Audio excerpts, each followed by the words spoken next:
तर या ठिकाणी आपल्याला क्वेश्चन नंबर फर्स्ट सॉल्व करायचा आहे आणि फर्स्ट नंबरचा क्वेश्चन आहे with increase in temperature surface tension off liquid. जर टेम्परेचर वाढलं तर सरफेस टेन्शन काय होतं लिक्विडचं.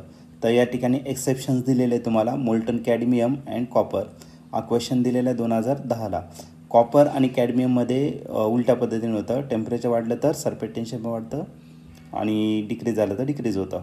पण बाकी लिक्विडमध्ये काय होतं तर त्याचे 4 ऑप्शन आहे. त्याच्यातलं फर्स्ट ऑप्शन आहे इन्क्रीजेस, सेकंड ऑप्शन आहे decreases, third option means C remains constant आणि last option D first increases and then decreases. तर 2010ला आलेला प्रश्न आहे. चला आता बघूया याचे ऑप्शन्स काय असतील ते.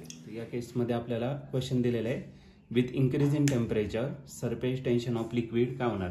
तर टेम्परेचर वाढल्यामुळे सरफेस टेन्शन काय होतं आणि याला एक्सेप्शन आहे फक्त मोल्टन कॅडमियम आणि कॉपर. बाकी केसमध्ये रेग्युलर होतं. ठीक आहे.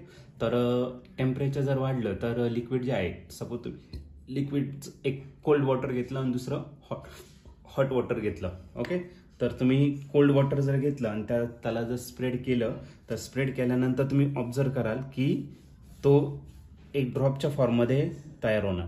पण जर तुम्ही हॉट वॉटर जर असेल तर ते काय होणार तर तुम्ही टाकल्यानंतर ते काय होणार तर ड्रॉप नाही तयार होणार. म्हणजे ते काय होणार तर स्प्रेड होऊन जाणार. म्हणजे याचा अर्थ काय तर टेम्परेचर कमी असेल तर तो सरफेस टेन्शन जास्त राहतो. ओके. आणि टेम्परेचर जर इन्क्रीज झालं तर सरफेस टेन्शन काय होतं डिक्रीजेस. म्हणजे याच्यात इन्व्हर्स रिलेशन आहे. मग आपल्याकडे 4 ऑप्शन आहे. तर या 4 ऑप्शनपैकी आपलं जे ऑप्शन आहे फर्स्ट ऑप्शन आहे इन्क्रीजेस. टेम्परेचर वाढलं तर सरफेस टेन्शन काय होत आहे इन्क्रीज होत आहे. तर डायरेक्टली प्रपोर्शन नाही आहे. तर फर्स्ट ऑप्शन तुमचं रॉंग असेल.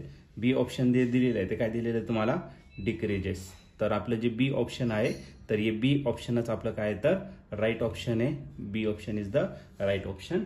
As temperature increases surface tension decreases. Option B is the right option. बाकीचे ऑप्शन देत नाही. तर सी ऑप्शन जो आहे तो रिमेन्स कॉन्स्टंट ते चालणारच नाही. First increases and then decreases. एकतर इन्क्रीजेस होईल नाही तर डिक्रीजेस होईल. वाढून परत कमी होणार असं काही होणार नाही. ऑप्शन बी आहे त्याचं राईट आन्सर असेल.